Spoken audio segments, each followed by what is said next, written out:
Good evening, 49er faithful. Here we are. It's Wednesday. That means between two beards, the 49ers have knocked off the Seattle Seahawks. They have passed the wild card round of the playoffs. They are into the divisional round. If you knock off one hated opponent, you got to bring on the next one. And that means the Dallas Cowboys are up next. I am here tonight on Between Two Beards with my esteemed co-host, Randon McMahon, who is getting busy right next to me in that screen. Randon, how are you doing? You are there in Texas. Has the vibe already started? Oh, I mean, the trash talking has already started, man. It is like, as you guys can tell, the deep eye sockets. I got the RBF, the resting bitch face here, and my manager's like, I can't wait to see how much you degrade on Monday after the loss, and going out and this and that and talking to players. And although I did get one Cowboy fan said that he's truly afraid of what's going to happen on Sunday because he believes his team is a fraud. So maybe it's not everybody, maybe it's not this, but yeah, I can't wait. Because last year, if you remember, Between Two Beard fans, I was the only Niner fan in the entire bar of 300 people watching that game, and I was holding it down, talking trash to everybody that would listen, and that's going to be the same Sunday. What you can't see on the screen is Randon's a larger, physically imposing, tall gentleman that can certainly hold his own in the trash talk arena. And so when you picture him outnumbered 300-1, don't feel too badly. Randon's holding his own there. Peter Lee coming in the comments says, hey, Rob and Randon, can't wait for next Sunday's divisional matchup. I'm boldly calling that Dak will throw a pick six on the opening offensive drive. Man, we can only hope. That would be sweet as hell. Alan Elizer coming in, sneakerhead here on the channel, Rob, Schuh, Randon faithful, and all that are here. Here's to a great late night Between Two Beards. Ronnie Lott, that like button. Here's to a win Wednesday. Martin is feeling pretty good about Sunday. We got Beast Mode Gaming is coming in, calling out that we are late. He has since died. He is now a ghost that is haunting the chat. So Beast Mode Gaming, I'm sorry that we took you out, but hey, you got to stick around this world as a ghost, and hey, that's pretty cool. I was doing hockey royalty, man. Like, I'm sorry, it was going a little extra. Just extra like the Niners are winning, the Kings extra are winning, innings. And the trade deadline's coming up. So you know how the trade talks go; they go forever. You got to get into all the trade possibilities. Charles Alt coming in, sneakerhead here on the channel. What's up, brother? Cowboy beatdown on the horizon. Let's fucking go. Luke Walsh is in the building. Wave where is here. Divisional pound. Renee is in the building. We have got JMac49 sneakerhead here on the channel. Yeah, getting the refs to act right. People are talking about what they are going to be wearing. I love Peter Lee's comment here. I'll be celebrating the Lunar New Year, which falls on this Sunday as well. And the holiday's colors are Niners colors, red and gold. I can see the good luck, fortune, good health leading to a Niners W. I absolutely love the good fortune of that message. I'm with J-Mac. That is good stuff, Peter. Thank you for sharing it. And I appreciate everybody talking about what they're going to be wearing for the game, bringing good luck. Chris Renshaw here in the chat. One bad Niner coming in saying, Rob, 49ers win or lose going forward. Is Brock the starter going forward? And what do we trade Trey Lance for? Here's what I read from Matt Mayoko today that seals my opinion of why you're just not trading Trey Lance. I don't think you would trade him even if you didn't have this situation, but his salary next year is about $9 million. If you trade or cut him, the dead cap figure goes up to $19 million. So it's an additional $10 million to trade or cut Trey Lance. Even if that weren't the case, I do not think we would trade him. I think we want a deep quarterback room. I think that's what Shanahan would try to put together. But when you take the money into account, that seems to seal it for me. Randon, how do you feel? Are you exploring possibilities of moving on from one of the quarterbacks, or is it going to be a competition in camp? It's going to be a competition camp. I mean, Purdy has shown me more than Garoppolo did in his first 5 games, but let's not forget that banking on a guy after several starts with the number 1 defense and a great rushing attack. I mean, I know the huevos of Purdy is better than Jimmy Garoppolo's jawline, but I just don't see the team doing that, especially after you showed me that or told me that stat right there is like money talks in the NFL, right? Money talks. You're not going to be just giving up free money there for no reason. Nope. You've got other people that could use that $10 million. The Fawns, 2011 coming in. The Cowboys fans are making a lot of noise because they beat Tampa. Keep that same energy on Sunday when you lose. I like it. Angelo Cruz coming in. If the Texans can come close to beating the Cowboys, then I am humble enough that we can at least beat them by a score or so. I like the enthusiasm. NYCE 1030. What's good, fellas? Checking in from the ATL. All gas, no brakes. Let's go, Niners. Nicholas coming in. Why on earth would you trade Lance? God forbid an injury. We would be screwed. That's sort of my point. Even if you take the money out of it, I am not trading him in that scenario. And we've got Ian Sharp in the building. What trade value does Lance have? Still an unknown rookie. Great point. If you're looking to offset 10 million, you're going to want a lot back in return. You're probably not getting that at this point.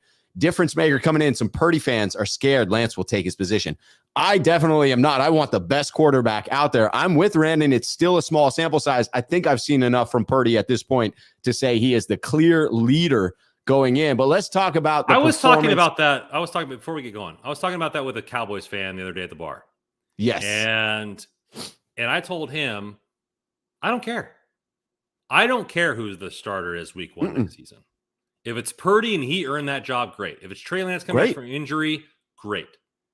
Ultimately, if Lance is who we wanted him to be when we drafted him, fantastic. Thank you, Purdy, for the consecutive wins, hopefully a Super Bowl trophy, and $900,000 backup salary.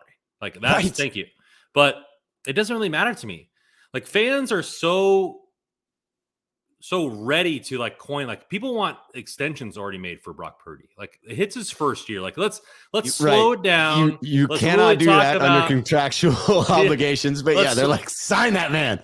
Yeah, 10 years. Let's slow it down and like, hey, like, are we really thinking, especially with the money that you just talked about? And I didn't know that until we talked. But so you would have to probably, to make that worth it, 19 million of cap space, you're talking probably what, 2 first-round picks? Exactly. Jimmy J coming in here saying that a former GM talking about giving up a second for Lance. Are you taking a second for $10 million of dead cap space? No, I'm not. No, I'm not. J-Mac coming in. Save this conversation for later. Let's talk divisional round. J-Mac wants to get in. He's like, I got a bedtime coming up, and we need you to talk about the divisional round. With J-Mac, we'd love to, but we're starting on Seattle. We got to talk about handling Seattle. What were your biggest takeaways from the game? Like, what was your impression of the way in which Brock Purdy responded? Certainly a little bit of adversity in this one. What do you think carries forward from this game with positive momentum heading into next week? All right. Well, I had something to talk about this, and it was on a negative fashion, but we'll start with positive. I mean, you can start negative. Don't let people dissuade you from that. No, well, because it ties into the Cowboys game. But I say positive is that, one, Purdy kept going, and Purdy rebounded from, I would arguably say, the worst first half that he's had, even though it wasn't bad, but it was the worst first half. And it's his first time ever coming back from a deficit. Granted, it was only 1 point at the half, but the momentum was clearly in Seattle's favor at halftime. And it was the first time he ever had to come through that adversity. And he came through with shining colors, more than shining colors. And that's a huge positive for me because as much as we want to make fun of Dallas, there's a lot of stats that I'm going to be getting to later in this podcast that show Dallas is no joke of a team. Right. When they're at their pinnacle, they're no joke of a team, right? But the fact that Purdy came back from a deficit really is a shining spot for me for a 7th round player, and it just shows his moxie tenfold. Any concern about what seems to be most glaring on tape is missing a few wide open wide receivers, right? There are a few just running wide open. Purdy doesn't see them. Seems to be a bit of a recurring issue. Does that concern you going forward? Are those points, those lost points, those missed points, an issue when you're talking about a team potentially of Dallas's caliber, acknowledging that Dallas is pretty wildly inconsistent? It is. I mean, you're looking at you closely win to the Texans. Right. You get slobber knockered by a rookie making his first start in Washington. Like, this team is Jekyll and Hyde to its pinnacle. I mean, Dak Prescott played his best game ever last night or the other night. Like, Yeah, we'll get to that. But for me, like going back to Seattle and how it handles, I mean, I would say the adversity there, like the adversity that, hey, like a bad penalty could have hurt us by Jimmy Ward. The fact that we gave up a deep bomb and the stats I'm gonna get to later on are gonna indicate that, but the defense wasn't great in the first half. no. And the only reason the defense was better in the second half was turnovers, which is what we'll get, which I'll get to as well. I mean, I'm trying to foreshadow as much without giving enough away, man, but I can't even do it. We'll get into it. Let me talk to this comment here, give my thoughts on the game as well. Nicholas coming in to say, we cannot come out flat again. Set the tone early and don't wait until the second half to step on the gas. I will say, flat. I thought it was, we weren't, I thought flat. It was, we scored 3 straight drives. That's not flat. We had three straight to open up against Seattle. Yeah. And we had 2 straight 3 and outs. Like, that's not flat. It was, I know what he's getting at though. In the first half, Seattle was very much in that game. My impression of it was we were lucky to be playing the Seattle Seahawks, that if we had been playing more superior competition, it could have gotten out of hand. The way we were playing in the first half, not sharp. It wasn't until the fourth quarter where we really broke that thing open. And if it had been better competition, I do worry that we could have gotten behind. I'm glad that we played Seattle first. I thought it was a wake-up call. And by the end of the fourth quarter, I have very little doubt that they'll be able to maintain that momentum going into the next week. But I will say that it was uncomfortable throughout that first half. I wasn't scared. I was not. So I'm not scared. I was watching that game at work amongst all Cowboys fans. My finance manager, I work at a car dealership. If anybody's just starting watching, doesn't know what I do. But my finance manager, every single Seattle first down was like clapping in the background because he just wants to piss me off. And I wasn't scared. Like, the team was putting up points. We were driving every single round. I think we had 1 punt in the first half. Like we weren't playing bad, but we were kicking field goals and not scoring touchdowns. So yeah. And I think the fact that you look at the way that Seattle was scoring, the 11 play drives, the way that we normally demoralize teams with these long drives and punish them, they were doing to us. Geno had what? I think a 70% completion rate. And time of possession leaned heavily in their favor. Yeah, I'm not going to foreshadow anymore. The pass defense for the Niners has been atrocious. It's been god-awful. We're bottom 3 in the league in every single statistical category besides turnovers for pass defense in the last 4 games of the season. Like, we've been getting roasted. Like, man. And so points given up, all this kind of stuff, like, we've been getting roasted. Like, the rushing defense and our offense has been keeping us in games. And so we thought the keys to the game was, hey, Lenore can't get roasted. Well, Shavarius Ward gave up a touchdown. And now I don't think that play was on him. Or it was on him because it was one-on-one, but I don't think he made a bad play. He didn't give up like a mistake. He played as best he could. He thought it was going to be outside shoulder. It wasn't. Right. He scored. He tripped. It is what it is. But the touchdown's a touchdown. The defense has been giving up. Secondary has been giving up a lot of touchdowns. And I think that you look at next week or this week, you got Schultz, you got CeeDee Lamb, you got T.Y. Hilton, who's a deep threat. Like, I mean, I know he's a shell of himself, but still, the guy can still run. And the only reason they beat Philadelphia was because of T.Y. Hilton. So, like, this team has a lot of going for them. And the Jekyll and Hyde nature of Dallas, if you come out with the Jackal or the Hyde or whatever you call the positive one, like, this team is susceptible. The Niners have been with the passing defense lately. And yeah, and if Dr. Jekyll shows up and they play as well as they did last week, I think this is going to be a hell of a matchup. I mean, blow for blow type of a game where it could be Saints 2019 type of a finish. Because Metcalf embarrassed us. What it was like, I think it was like he was unstoppable and we could do nothing. Yeah. And I'm not saying CeeDee Lamb. I mean, most people think CeeDee Lamb is a better receiver. Most people think CeeDee Lamb is a top 5 receiver in the NFL. So I do think that Metcalf presents that rare size advantage over Mooney Ward. I wonder if that will play into it. I think that's a very, very astute observation there, Mr. Schuh. Because sometimes when you're taller, like Megatron or Metcalf or et cetera, these big wide receivers, you can be a Yeah, bit of a bully. You can be. right. And when you're athletic as well, like, but you saw throughout the game, Seattle had no problem exposing or going for the one-on-ones against Charvarius Ward. I think it's the first time I've seen this entire season that a team has consistently tried to pick on Ward, and they were successful. Yeah, it felt to me as if it was his roughest game. Let's transition to an upcoming matchup that isn't really a matchup, but is going to get a lot of the talk. Let's compare Dak versus Purdy. Who do you believe had the more impressive game this past weekend? Dak Prescott. I have really to do agree. I mean, thought Purdy played well, and obviously the statistics came out in his favor, but it did feel as if he left some of the plays on the field, was not sharp initially, missed some throws, whether it was weather or nerves, we won't know. But Dak was pretty much on fire after those first couple of series. over 9% better completion percentage. I think it's the first time he's ever had a game over 300 yards with 4 touchdowns and no interceptions. He played the best game of his career to my get. I mean, I researched this last night because I was talking with a Cowboys fan. I only went back 2 seasons. So maybe he had one in that 13-3 rookie contest that I don't know about, but he's never thrown for 4 and 0, right? It's been 400. Like, he's had a couple of games over 400, over 450 with 3, but he had that blemish of 1 interception. And he had a lot of blemishes this season. One of the top in the league in interceptions.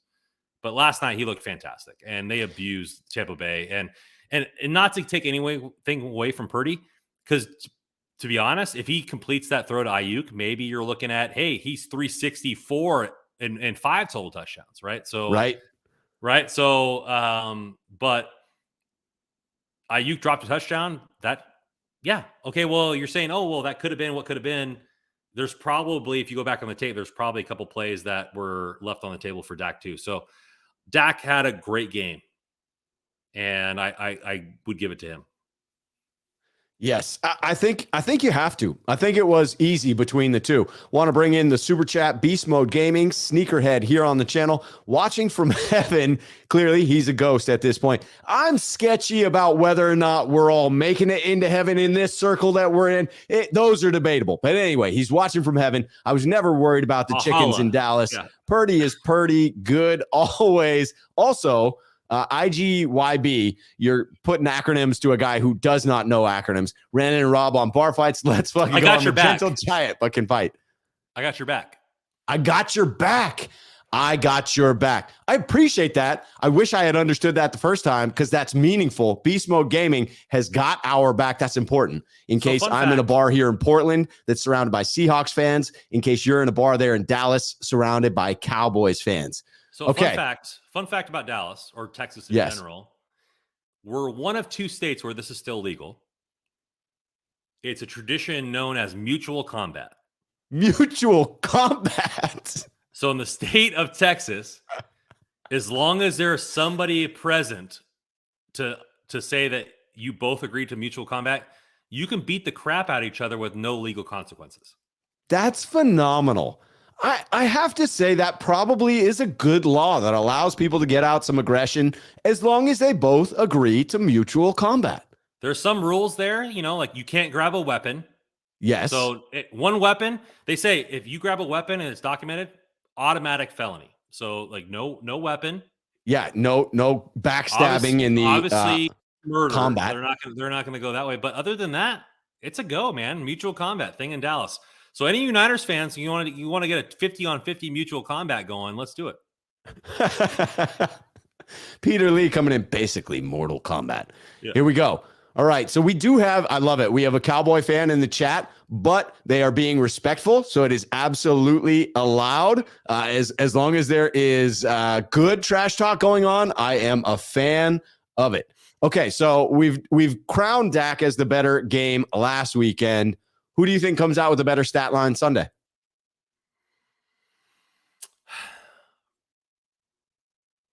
I would say Dak, because he has to. Interesting. You think the Niners lean on the run game a bit more, and therefore the statistics lean in Dak's favor? No, I think we drop kick the Cowboys in their face in the first half, and he's going to have to throw for the rest of the game. I like that. I like that prediction.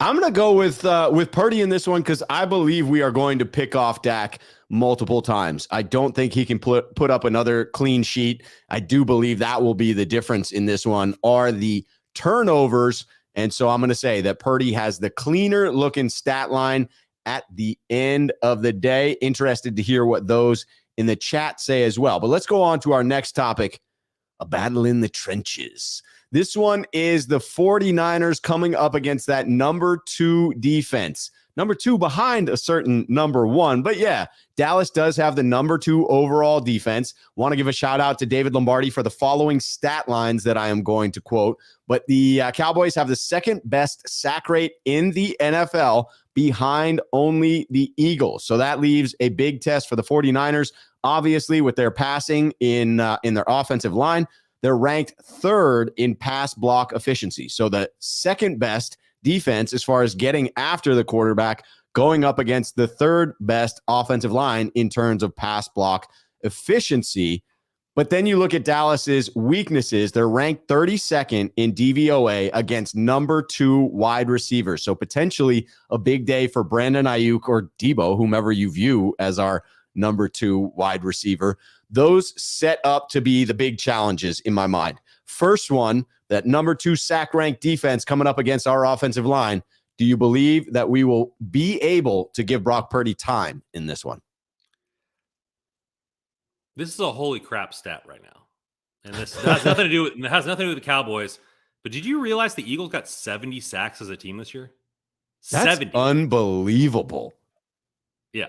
That is wild. We thought the Niners would be at 55. We were at 44. Cowboys, 3rd in the league at 54. So they can get to the passer, right? Yes. You look at like their their sack rate is 8.9%, which is top 3 in the league or top 2. Like they can get after the quarterback. And you look at their best sack player in Parsons, only had a sack and a half the last 6 games. So they can get it done on other levels. They are better than the Niners on the defensive line when contributing to sacks. Now, is that run game and all this kind of stuff? No, we're talking about straight pass game, straight getting to the quarterback. But you know what? I think that they're going to make an impact in this game. Dallas is going to. But there's something about Mini Mahomes here in Brock Purdy and the fact that he's got that schoolyard Mini swagger. Mahomes. He's on the monkey bars. He's moving around. He's getting jiggly with it. There's a lot of plays where he's extending it. And I think that pass to Ayuk, if he would have caught that, would have been play of the year, to be honest with you. I think it would have been. So, like, he's got that going on for him. Interesting stat here. Expected points contributed by the defense. Niners, I'll tell you where they're at and eventually. But Cowboys are 4th in the league. 14.81 points created by defensive plays. They have a chance to make this thing interesting with their defensive line, the sacks, all that kind of stuff. But what that expected points doesn't contribute to yards. So you have Trayvon Diggs gives up a lot of touchdowns. You have the number 2 wide receiver exploiting at corner who is straight garbage, right? Like, so there's a lot of ways for the Niners to beat this team. But Dallas, in the Jekyll and Hyde nature that they are, when they are Mr. Hyde or Mr. Jekyll or whatever you want to call it, their team can put up some points defensively and create some havoc. And it would definitely be something to look out for come Sunday. Sunday.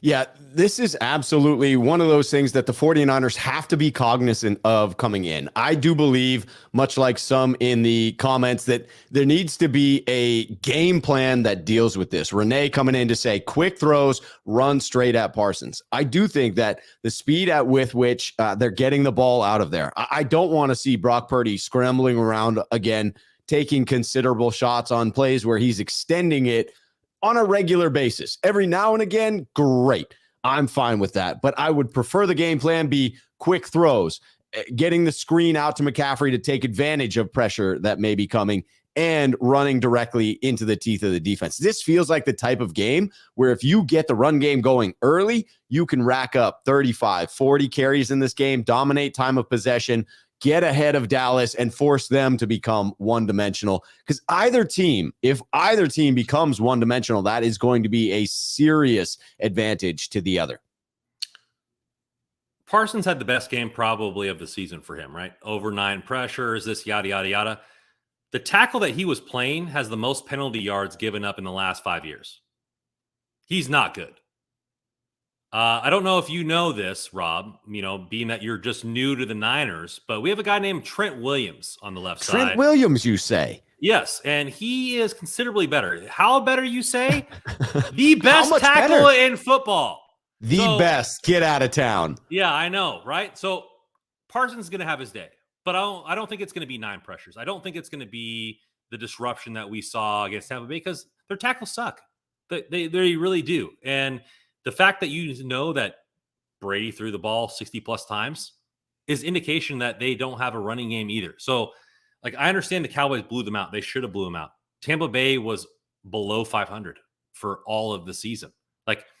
We knew this going in. Everybody who bets outside of the Brady, miracle, knew that Dallas was going to blow them up. It really was not surprising to me how that game ended up. Now, Parsons had a great game. But, again, like I said, last 6 games of the season, 1.5 sacks. 6 total tackles as a linebacker. He wasn't significant in the second half of the season. And that's why they dropped games to Washington. So are we going to get the fact that, okay, now Shanahan is probably the best offensive mind this year in the NFL, the way he's scheming up all these teams, right? Or all these players. I mean, I am worried about Parsons. He's probably the most athletic freak on the defensive side of the football. And the Niners are going to be very cognizant of him. But I also believe in scheming up plays, and I think Shanahan will do a decent job with that. I agree. We've got a super chat coming in from Beast Mode Gaming, Sneakerhead here on the channel. People are forgetting that Brock Purdy is practicing against the number 1 defense. Big Cock Brock bringing in the BCB. It's true. I mean, he is going up against a phenomenal defense on a regular basis. However, I'm not going to take anything away from Dallas. Let me ask you this. But they're not trying to hit him in practice. Dallas will be trying to take a shot. They're not. Yeah. No, they're not. And that is our strength, right? Is getting after the quarterback. Let's label Brandon Ayuk as wide receiver number 2. You think he has a big day? Whomever is up against that number 2 cornerback for Dallas, you think they are going to be racking up receptions in this one? Yeah. So like you said, the worst team in the league. And this was my thing with Tampa. Why didn't they have Mike Evans on that side of the field? Because Dallas doesn't. Trayvon Diggs, the games that I've watched, now that this might not be every single game, but he doesn't shadow. He plays the right side or the left side as the offense looks at the defense. Why not target that side of the field all the time?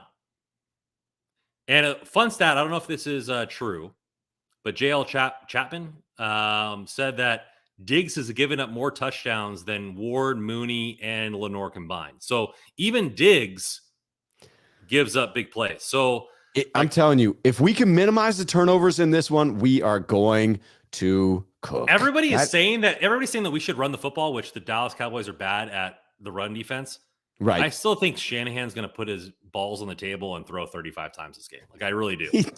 He does love to do that, doesn't he? Yeah. All right, we're getting on to the next topic, the battle in the trenches on the other side. But first, I want to bring in Tom Jensen's comment here. Tom always has good contributions. Sneakerhead here on the channel says, Rob, the Dallas offense, balance is key. They need to run Dak, feed Schultz versus our linebackers. The Dallas defense has to move Parsons around, keep Purdy in the pocket from scrambling outside the tackles. San Francisco's offense, get that run going 60-40. As you were saying, Kyle Shanahan might have other ideas. Run right at Parsons to minimize his pass rush ability.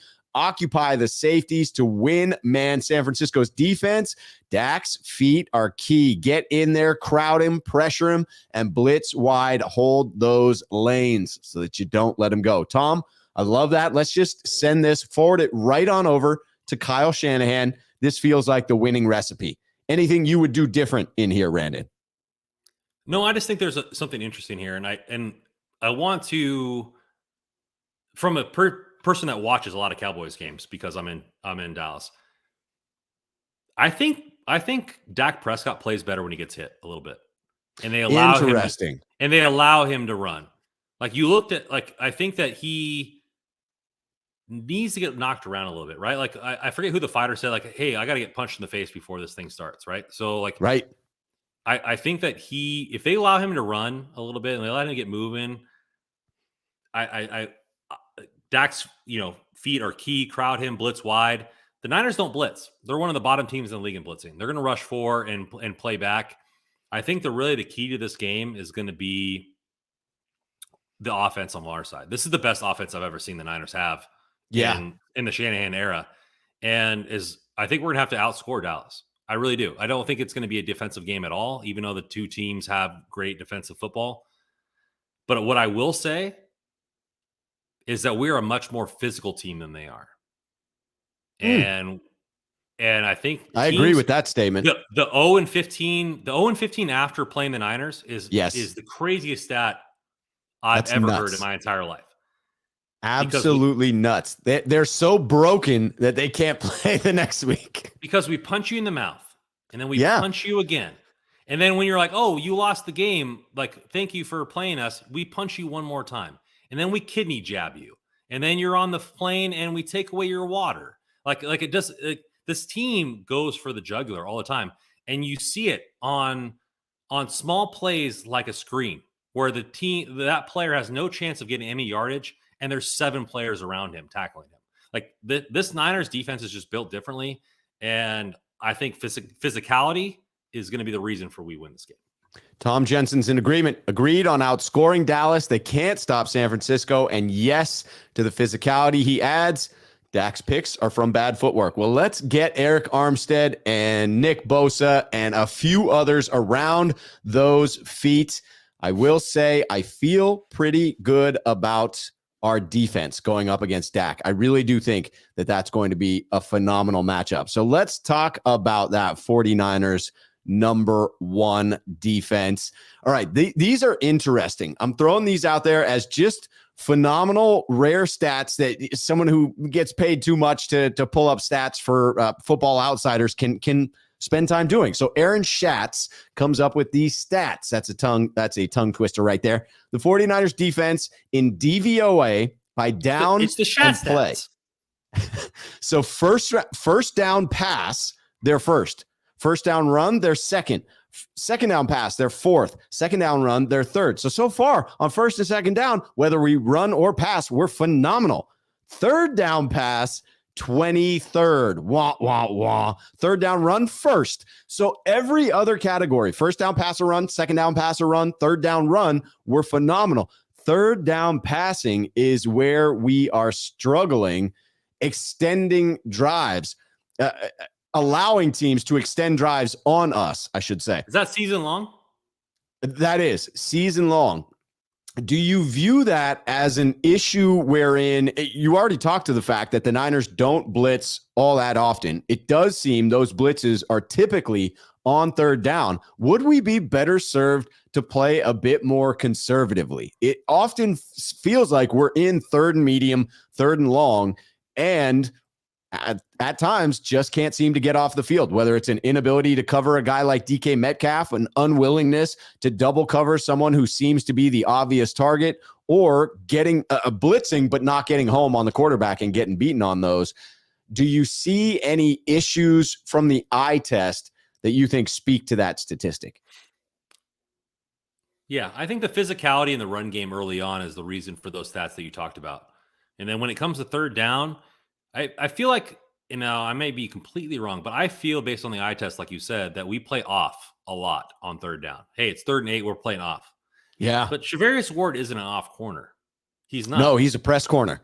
He's a press corner. Like, why are we in the face? Why aren't you in your grill? Why isn't he talking shit to the guy across from him on third down? Hey, we just bowled you for the past 2 rounds. You have nothing to talk about us, right? I think that that's something there. And then you look at the aggressive nature of like a guy like Hufanga, who wants to make that big play on third down, right? That's the shut down. He wants to make that big play and then gives up a deep pass or what have you. I don't know. That's an interesting stat. Like, you threw it on me. I think that's my initial reaction. What is your initial reaction to that stat? I like what you're saying there of playing back a little bit. It's an interesting one to me that quite honestly explains a whole hell of a lot as to why the defense doesn't get off of the field, but it's not obvious to me what the issue is.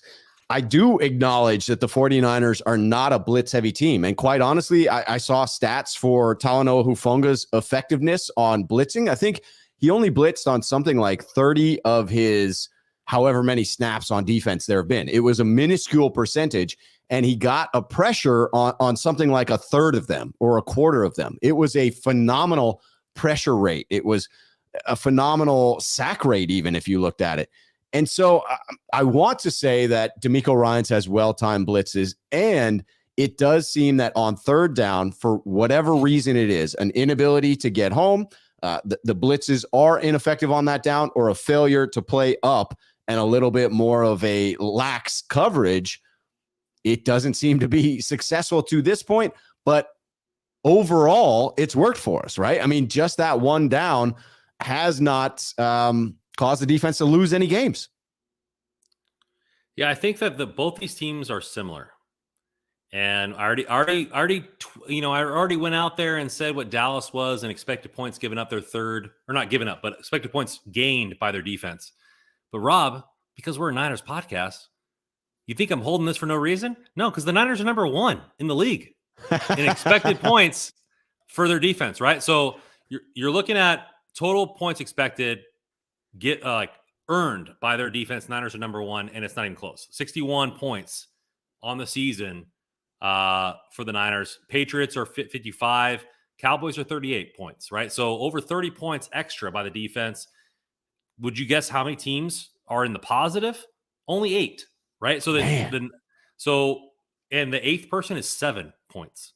So the Niners, their defense is contributing a lot of points, which is coming off the turnovers. And turnovers, Niners are number 1, turnover differential, plus 13. Guess who's number 2? Dallas. So both teams, this is going to be a good game. Both teams have the recipe of capitalizing on defensive opportunities. And I think it's going to come down to the other side of the football and who can capitalize on those opportunities. Who's scoring touchdowns and not kicking field goals. We all know Dallas can't kick field goals because Maher missed fucking 4 extra points. So it's got to be San Francisco. Listen to this, Luck. I'm in the fantasy football playoffs where you pick like one player, one quarterback, one wide receiver, one tight end, and one kicker. What kicker did I frickin' pick for last weekend? Maher. Unbelievable, because you can't pick the same one the next week. And so I tried to pick a team that I was like, they'll probably lose to Tampa Bay. I want them to lose to Tampa Bay. Did not happen. And some negative points from that. I like Robbie Johnson, the Cowboys fan in the chat. Hey, kudos to you for keeping it calm, keeping it civil, and talking that trash. He says, hey, it's going to be 93 once again. I like Jimmy J. Nah, I don't think so. We bring it back 94 because I was there at that game in 94. I was there at the game in 93 as well. But I want to remember the game in 94, which actually happened in 94, 95. A phenomenal outcome, if you will. All right, Beast Mode Gaming with the super chat. Appreciate that. Says, hit that like. And sorry, Rob, my son wants to do a shout out if your viewers like Roblox and Minecraft to come watch and play sometimes. Dad loves you. Hey, Beast Mode Gaming, you can always do a paid shout out for your son. Not a problem. Okay, so let's get into the next topic here. We've talked about the 49ers' number 1 defense. We've talked about the way in which they're going to contribute. Let's talk about one individual contributor within that defense. Obviously, it was, I would argue, the roughest game for Charvarius Ward this season going up against DK Metcalf. He did not look discouraged, didn't seem wildly out of position, just got beat. And that happens, man, especially when you're talking about a big physical wide receiver and your defensive coordinator is continually leaving you alone on that island, regardless of the fact that that day it seems like DK had the edge in that one. Do you expect to have a bounce back game from Mooney Ward? Depends on how they use him. I do. Overall, yes, I do. Yeah. But I'm surprised that there are any qualifiers in that statement. I am expecting a huge bounce back game. What do you think needs to be the game plan in order to help him out? Seattle leaves Metcalf on the outside. Yeah. Right? Dallas moves their receivers around quite a bit. You see CeeDee Lamb playing out of the slot on the outside. Will they shadow him? Does he want CeeDee Lamb? Like, Mooney Ward seems like the kind of player that's like, hey, I had a bad game. Give me Lamb all day long, every day, all day. Like that. He seems like that kind of player. I think he has it in him to have a bounce back game where if they don't use him in that fashion and he plays just random people, I think Dallas is smart enough to keep people away from him and play Lenore. Now, I don't know if you saw this. Lenore was super vindictive for Niners fans. He had receipts of his own, post them all over his social media. Did he really? So Niners fans talking trash? Yeah, all the Niners fans said, "Hey, Lenore, you're trash. Lenore's the good worst for part of this him. defense." He kept all the receipts, posted them on you fools after that interception. So that means he's got that chip on his shoulder still, not only to Dallas but to San Francisco. So I like it. But for Mooney Ward, I think Metcalf, yeah, he got the better Metcalf for 2 games. Yeah, but absolutely, the first 2 games he owned Metcalf. That dude's a freak. I mean, 6'5", and the long touchdown he gave up, he was chest to chest with him the entire time. One misstep. It wasn't a bad play. Like I was saying, it's not a bad play. And if you listen to corner aficionados, Darius Slay tweeted his thought on that play. Crocker, who's a Niners fan, tweeted his thought on that play. Like, he wasn't out of position. When you're playing zero coverage, normally the corner's supposed to say, play the deep outside throw. The ball wasn't there. He had to make a play. It is what it is. And I don't think he was a bad player that game. In the terms of Mooney Ward's season, that was definitely his worst game. But was it that horrible? No, it wasn't really. I mean, he made one big play, or Metcalf made one big play, and he didn't make a mistake. He played the play how he was supposed to, and Metcalf beat him. Like, don't you hope that your receivers beat the number 1 corner on the other side? Yeah, you hope that. Absolutely. Right? Like, you hope they make that play. It happens all the time. And I do think, to your point, like, yes, it was his worst game of the season, and it wasn't that bad of a game. It really wasn't. Yes, DK was basically unstoppable in that one, but with wide receivers of that caliber, I think those games are inevitable at some level. And when you look at 2 out of the 3, he absolutely got the better of DK. 1 out of the 3, DK got the better of him. I expect a bounce back. It to me is going to be fun to watch. I hope that he does trail CeeDee Lamb throughout the entirety of it. I think that is the recipe for shutting down Dallas is him all over CeeDee Lamb and Jimmy Ward all over Schultz. Those feel like the 2 most likely to be able to lock down the biggest weapons and frees up everyone else to be involved heavily in the run game as Dallas tries to run the ball down our throats. And I will say this. Eagles have one of the best defenses in the NFL. Eagles do? Yeah, they have one of the best corners in the NFL in Darius Slay. Yes. CeeDee Lamb in those 2 games, over 200 yards and 2 touchdowns. So I'm just saying, CeeDee Lamb can still break a defense. It's going to be very interesting. I like this matchup. Hey, before we even go further, as a football fan, heavyweights, man. This is what playoffs are about. Just heavyweights hitting people in the face. Tyson, Holyfield, all that kind of stuff. Like, that's what you want in football. I'm just excited for this matchup. I do think the Niners stomp them, but I think this will be good. I think it's gonna be fun.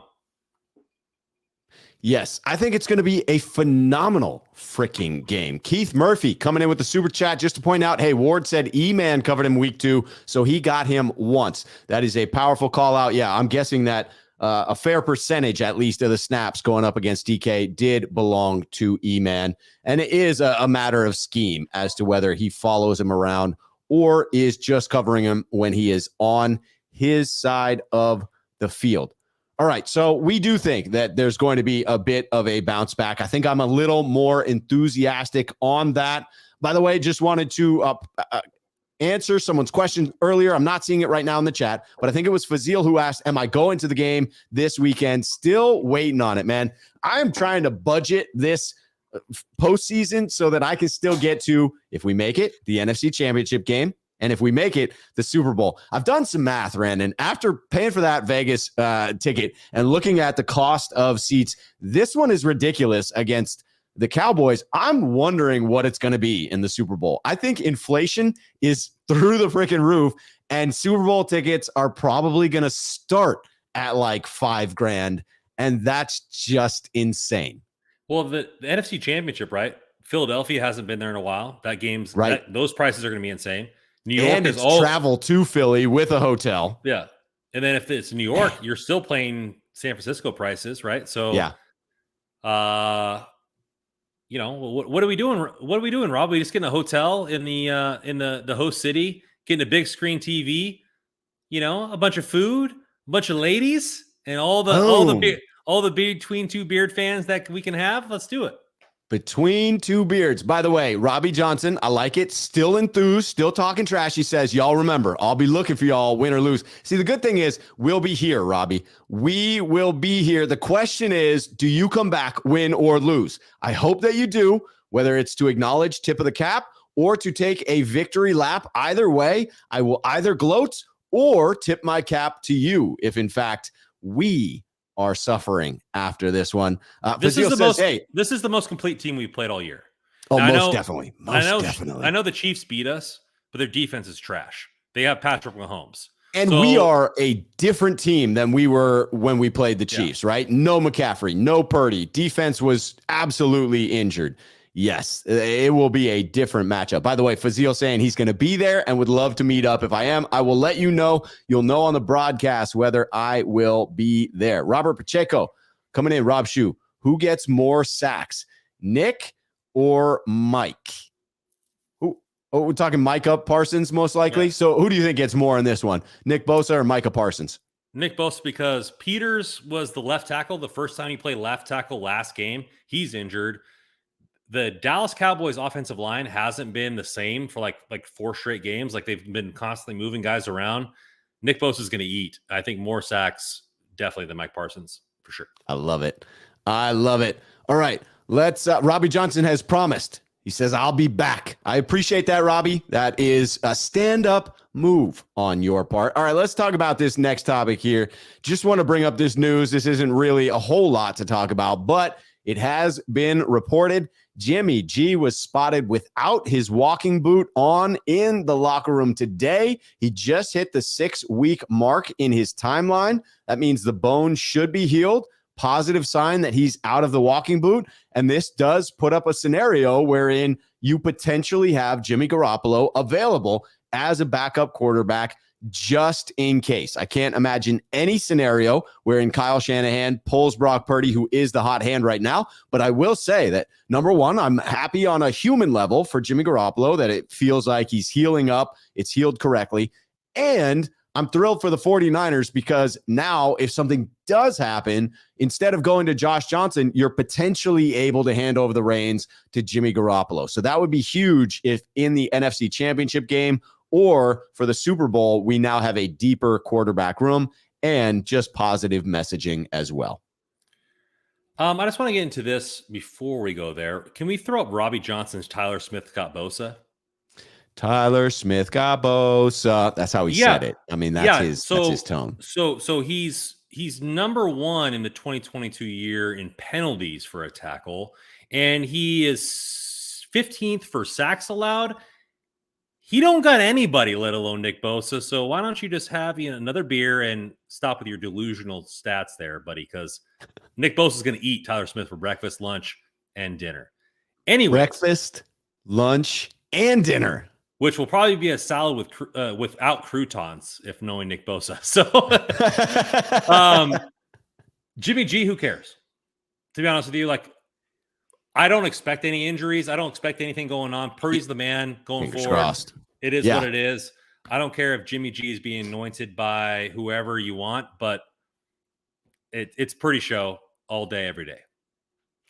All day, every day. Tom Jensen coming in to back that up. Tyler Smith gets called for holding, leader in flags. Indeed it is. All right, let's talk about something that is freaking exciting. The Christian McCaffrey effect is very real. All right, again, I'm throwing out credit where credit is due for these statistics. Marcus Thompson and Ted Nguyen of The Athletic brought up this topic here, but it is endlessly fascinating to me, and I wanted to put these out for you. This is the way in which statistics break down prior to McCaffrey, after McCaffrey, and since McCaffrey and Purdy were paired together.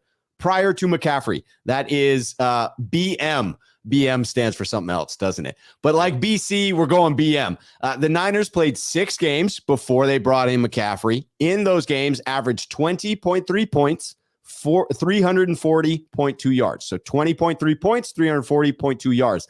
In the 12 since the trade, which includes the wild card game over Seattle, the Niners have averaged 30.75 points and 390 yards. That is an additional 10.45 points per game and an additional 50 yards per game. Now, you take it one step further, breaking it down to the games where both McCaffrey and Purdy were in, the implication there being that Purdy is a more dynamic quarterback than Jimmy Garoppolo, at least in the games that we have seen him so far. You have the Niners averaging 34.6 points per game and 396.7 yards. So 56.7 yards more and 14.3 more points per game. 2 additional touchdowns with the addition of Christian McCaffrey, especially when you pair him with Brock Purdy. Do you think that Christian McCaffrey will be a focal point or more of a distraction for the defense, wherein he's taking attention away from other players? Do you think that Christian McCaffrey is the statistical leader in this game against Dallas? I do. And before I get to that, Robbie Johnson, you want to trigger me, man? You got it, buddy. You got it right here. So let's go this. So Bosa's no monster. He's one of 4 players that have back-to-back 15-sack seasons since 2005. I bet you can't name the other 3. 2 of them have the last name of Watt. So he's in elite company there, my friend. Micah Parsons hasn't done that yet. So why don't you calm down there? And 2, where's this other one here? Who have you played? Who have you bet against I don't know if 11 games in a row means anything to you, but you lost to the Commanders, to a third-string quarterback. You barely beat the Texans on a fluke play, and we played 4 playoff teams in that 11-game stretch. Why don't you come with some real stats before you start talking some crap? The McCaffrey effect here, phenomenal. He's best running back in the NFL. No doubt. Best running back, designated player, athlete, whatever. I mean, the Niners are an embarrassment of riches. I mean, we got the best 2 universal widgets, if you speak, within Debo and McCaffrey, because you look at 21 personnel. You showed it multiple times last game where Debo was in the backfield, McCaffrey was out at wide receiver. Then you got McCaffrey in the backfield. Debo's back at wide receiver. You have Juice playing tight end. Like, this team is all over the place. And that's because of McCaffrey, right?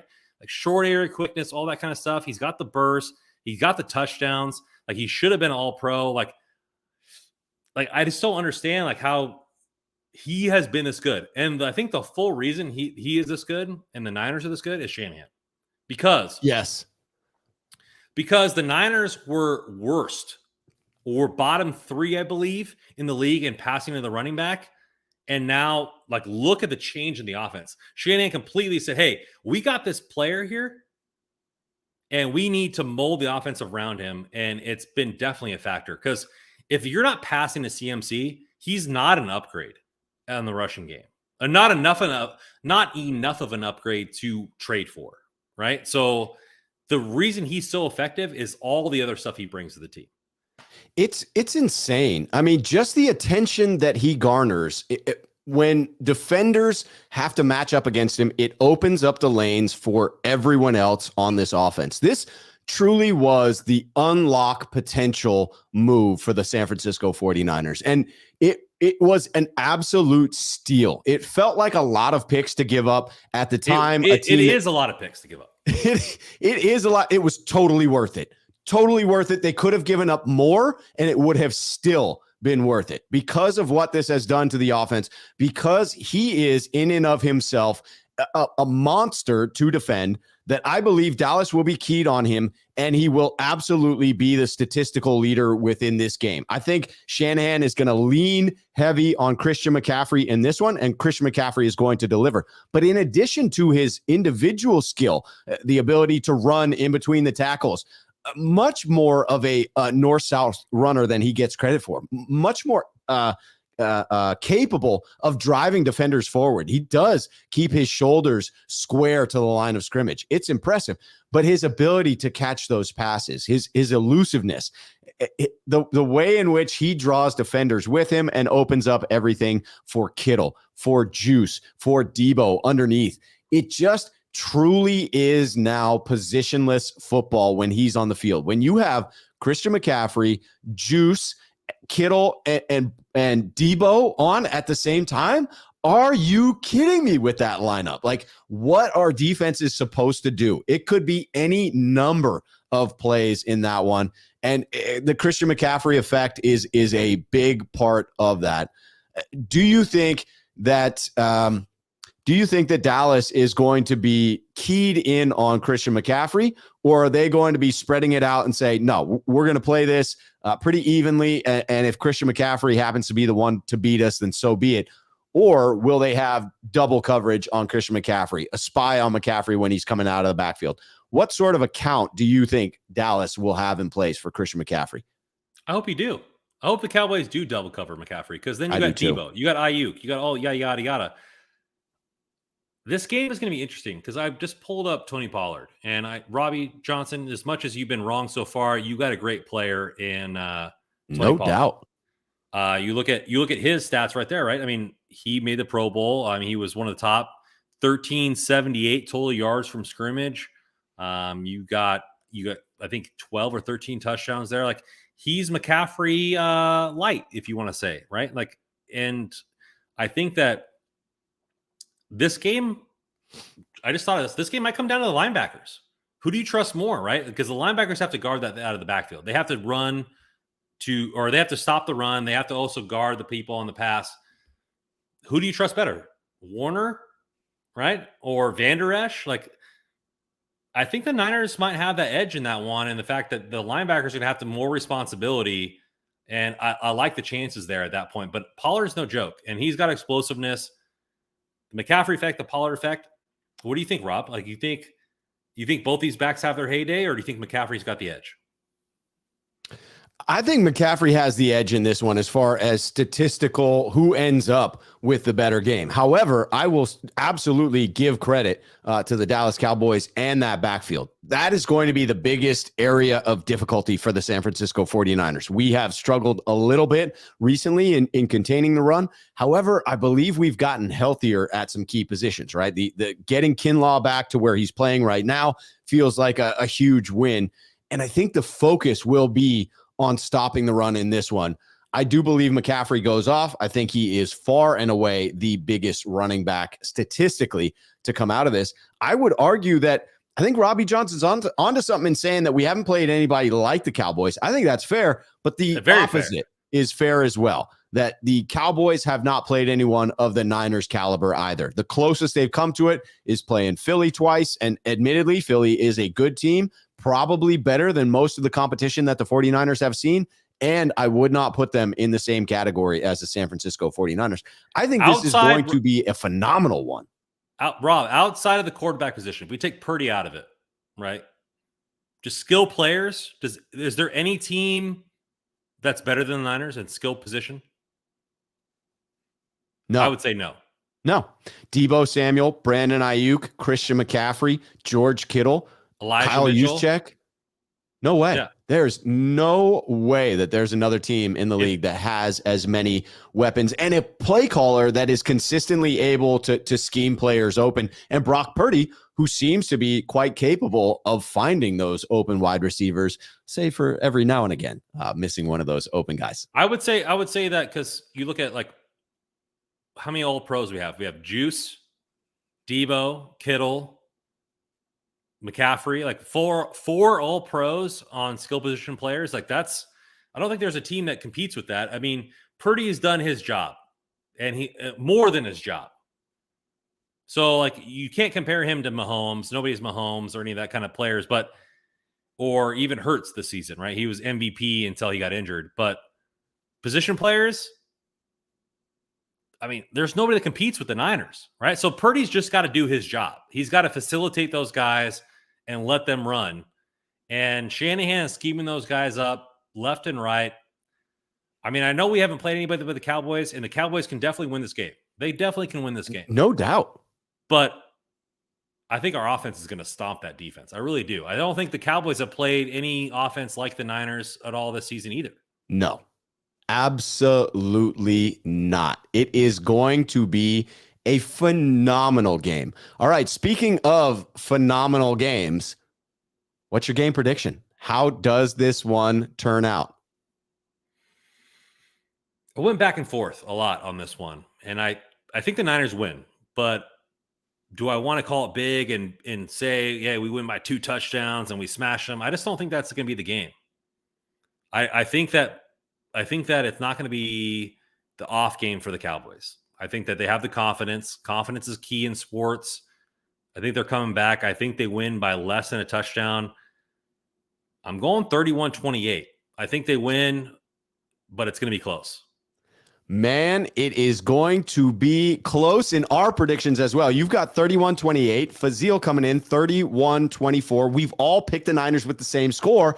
I've got 49ers winning this one 31-27. Peter Lee says, Rob, is a mug on the line? Yes, Rob is going to put another mug on the line. All right. And this goes for you too, Robbie Johnson. You put your take in here. Look, he's going to put in his prediction of the Cowboys winning. If he gets it right, he can have himself a Niners. No, he can't have a Niners mug. We can't because he'd probably do something untoward with it. So, yes, get your scores in. You only have one guess. So if you've guessed multiple times already, you've already cashed yourself out of this. You need to get it right on the money.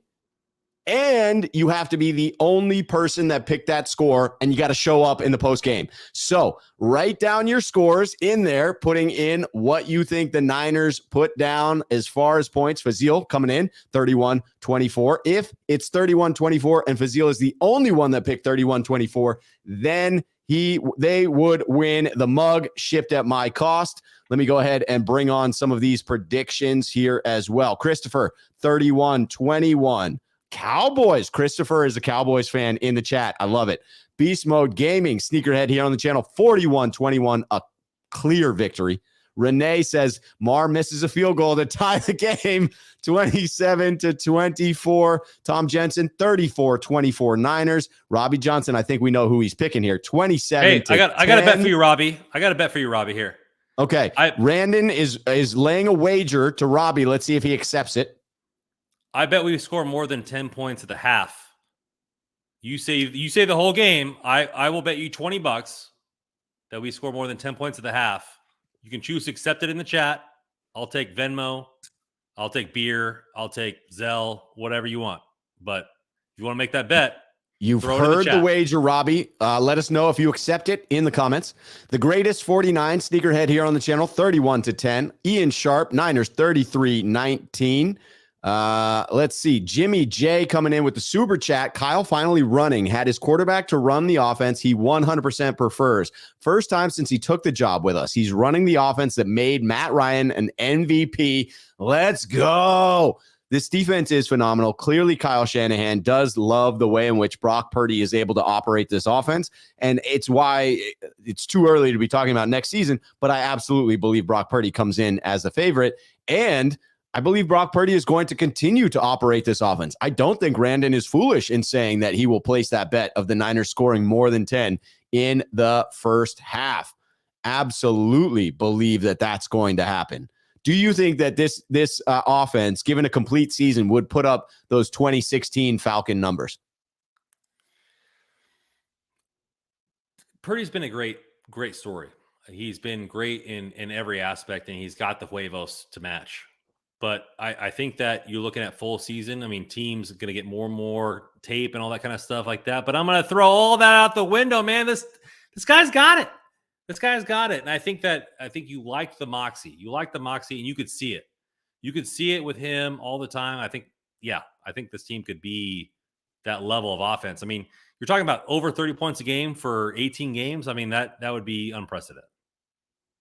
I like it. Now, I think this is Robbie Johnson coming in to say he'll take your bet, but it was up prior to the end of what you were talking about. So, Robbie, I think you've accepted the wager.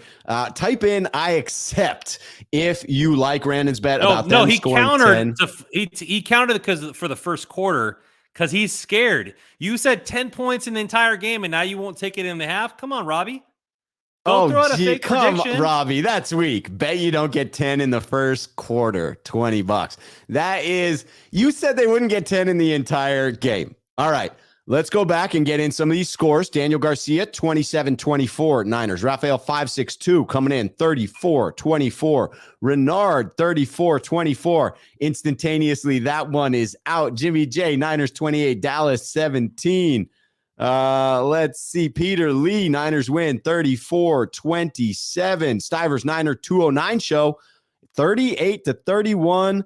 1982 couch all over again. Brock Purdy to George Kittle for catch number 2. Oh, the catch all over again. I love it. Leonard coming in 35-16 Niners. Let's see any others. J Mart coming in 31-13. Two Beards, Niners 38-24. Absolutely love it. Jedi coming in. He says he tried to bamboozle you. Yeah, tried to shorten it down to one quarter. That is rough. 10 points in the first quarter. I don't think I would take that bet. I don't know that we are scoring 10 points in the first quarter. We might. 10 points in the first half felt like a lock to me. You got to give me odds, man, at that point. Right? Hector Ochoa coming in 17-34. Niners win 34-17. As for me, 41-21 Dallas.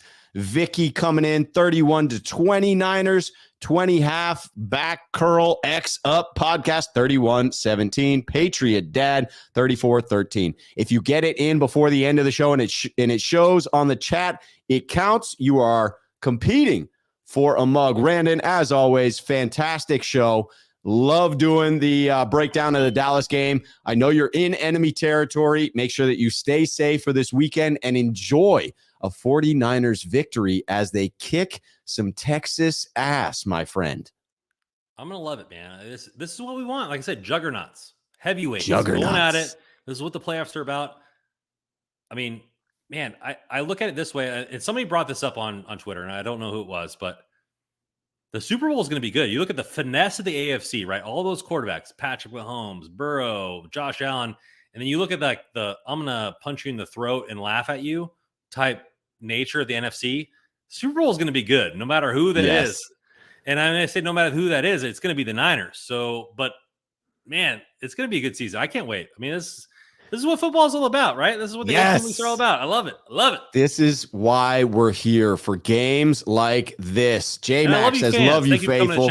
There we go. Thanks, guys. It is a phenomenal show here today. Much love to everybody that is here. I will be back on, trying to do a Sneakerhead call-in show tomorrow afternoon. So look for announcements on the channel. Thank you very much. The greatest 49 Sneakerhead here on the channel. Appreciate everybody. Sneakerheads, people that stop by, Cowboys fans. Appreciate you keeping it respectful. A little bit of trash talk goes a long way.